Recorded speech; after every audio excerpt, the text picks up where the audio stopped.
कदाचित तुम्हाला माहित नसेल माझे सीएमचे काय संबंध आहेत. नाही आपले आहेत. मा येले नाही कुणाची, नरेंद्र मोदीची, देवेंद्र फडणवीसची तिथे पैसे रोखायला हो. आणि कसं एक लक्षात घ्या, एखाद्या आमदाराला अडवता येतं हो. विरोधी पक्ष नेत्याच्या संस्थेला त्यांना अडवता येत नाही, कारण त्यांचं असं होतं.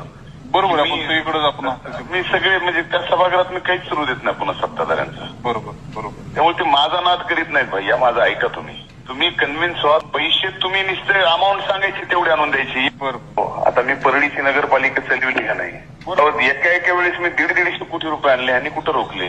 बरोबर. नाही यांचं खातंही आमच्या बहिणीचं किती दिवस राहील ग्रामविकास हेही तुम्हाला मी सांगतो. काही खरं नाही. याच्या उपर मी पुढे कसं काय घडतं हे आज कसं आपल्याला सांगता येणार नाही. बऱ्याच जुळवाजुळवी व्हायला लागल्यात वरच्या लेवलवर. त्याच्यामुळे आता समजून घ्या, तुम्हालाच सगळं बघायचं आहे.